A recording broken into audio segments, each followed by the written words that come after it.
Shalom, selamat pagi Bapak Ibu Saudara yang dikasihi Tuhan Yesus Kristus. Selamat kita berjumpa kembali dalam renungan pada pagi hari ini. Kita bersyukur kepada Tuhan yang baik, yang selalu mengasihi dan menolong kita menjelang akhir tahun 2024 ini. Kebaikan Tuhan itu sempurna, sekalipun kadang kita tidak mengerti. Namun yang pasti Tuhan punya rencana yang baik. Tuhan punya rencana yang indah buat saudara dan saya. Mari sebelum kita mendengarkan renungan firman Tuhan, kita berdoa. Kami bersyukur ya Bapa untuk berkat kemurahan-Mu. Engkau sungguh baik buat kami. Kembali kami ada saat ini karena anugerah-Mu. Dan saat ini kami mau mendengar sabda firman-Mu. Urapilah kami Tuhan supaya kami mengerti dan sungguh mentaati apa yang menjadi kehendak-Mu. Dalam nama Tuhan Yesus kami berdoa.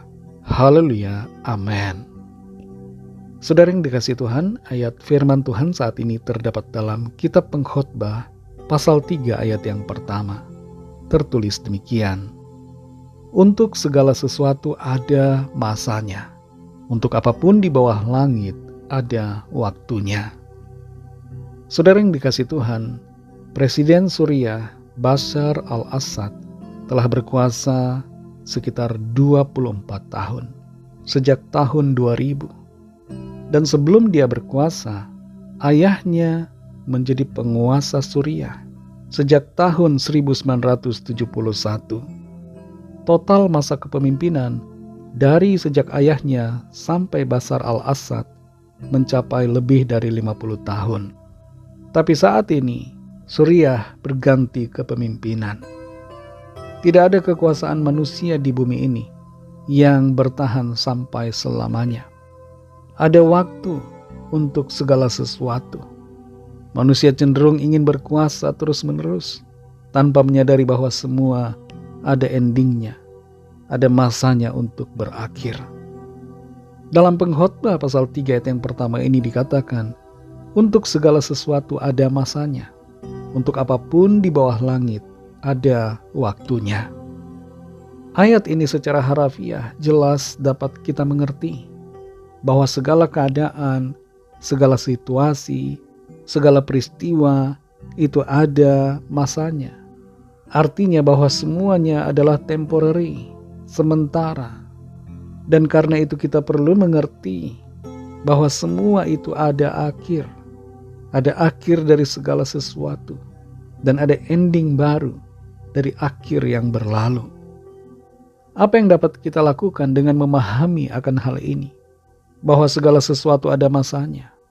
Pertama adalah kita perlu selalu bersyukur untuk tiap-tiap keadaan dan tiap momen waktu yang Tuhan berikan. Bersyukur adalah sikap yang Tuhan inginkan dari kita. Baik susah atau senang, tetaplah bersyukur. Bersyukur dalam segala keadaan adalah ciri orang percaya, ciri orang beriman. Yang kedua, saudara, nikmati waktu yang ada. Salah satu cara untuk kita dapat benar-benar bersyukur adalah menikmati keadaan yang terjadi. Nikmati pekerjaanmu yang terasa berat di kantor ataupun di pabrik, dimanapun kita bekerja. Nikmati itu supaya kita dapat menjalaninya dengan penuh sukacita. Yang ketiga, saudara, jangan putus asa dalam menjalani keadaan. Dalam beberapa kasus akhir-akhir ini, ada orang-orang yang memilih mengakhiri hidup karena hutang pinjol dan karena berbagai kesulitan finansial yang terjadi. Mereka tidak menyadari bahwa segala sesuatu itu ada masanya. Kalau kita mengalami kesukaran pada hari ini, percayalah bahwa kesukaran pun ada akhirnya. Masalah ada expire-nya. Persoalan ada masa kadaluarsanya. Habis gelap akan terbit terang bagi orang-orang benar dan percaya. Itu sebabnya jangan putus asa dan kehilangan semangat ketika kita ada dalam persoalan. Yang keempat, saudara, jangan terjebak dengan waktu dan keadaan yang ada.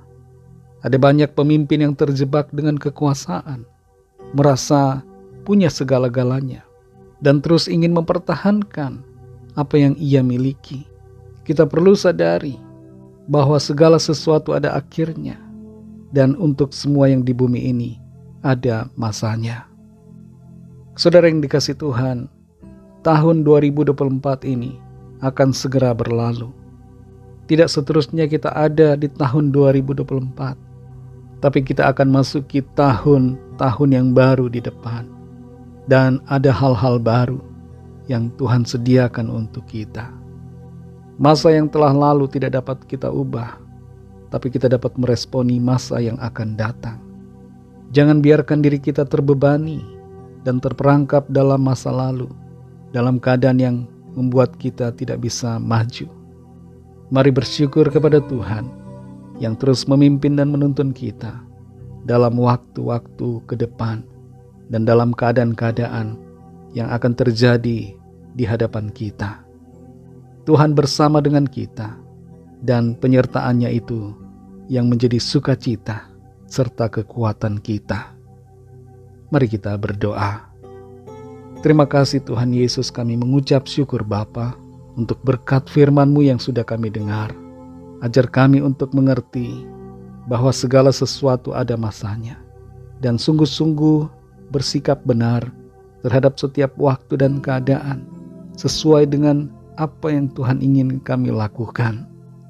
Ampuni kami akan sikap dan perbuatan kami yang salah dalam meresponi dan menanggapi waktu dan keadaan. Tolong kami Tuhan, berikan kami hikmat, berikan kami hati yang bijaksana untuk bersikap benar, melakukan kehendak Tuhan, dan tidak terjebak dalam sikap-sikap yang salah berkaitan dengan keadaan-keadaan yang kami alami. Kami mau bersukacita dan bersyukur kepadamu Tuhan, karena Engkau baik dan punya rencana baik buat kami. Berkatilah kami Tuhan di sepanjang hari ini, dalam segala tugas aktivitas kami.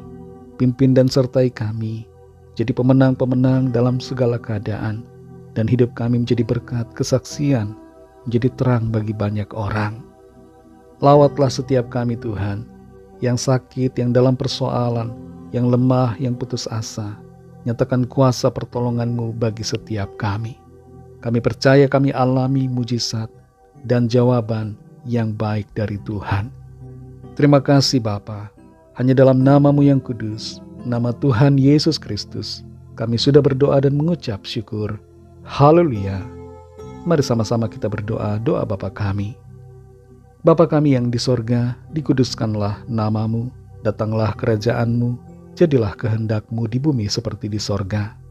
Berikanlah kami pada hari ini makanan kami yang secukupnya, dan ampunilah kami akan kesalahan kami, seperti kami juga mengampuni orang yang bersalah kepada kami. Dan janganlah membawa kami ke dalam pencobaan, tetapi lepaskanlah kami daripada yang jahat, karena Engkaulah yang punya kerajaan dan kuasa dan kemuliaan sampai selama-lamanya. Amin. Terimalah berkat Tuhan. Tuhan memberkati engkau dan melindungi engkau. Tuhan menyinari engkau dengan wajah-Nya dan memberikan kasih karunia. Tuhan menghadapkan wajah-Nya kepadamu dan memberikan damai sejahtera. Berkat dan anugerah dari Allah Bapa, kasih karunia dalam Tuhan Yesus Kristus, dan persekutuan dengan Roh Kudus menyertai kita semua, sekarang ini dan sampai Maranatha Tuhan Yesus datang kembali, dan bahkan sampai selama-lamanya. Dalam berkat nama Tuhan Yesus Kristus, haleluya, amin. Puji Tuhan, saudara yang dikasih Tuhan, saya percaya firman Tuhan menjadi berkat dan kekuatan buat saudara semua, dan Roh Kudus akan menolong saudara untuk lebih lagi memahami kebenaran firman Tuhan. Tuhan Yesus memberkati saudara semua. Selamat beraktivitas dan sampai jumpa dalam renungan yang berikutnya. Haleluya.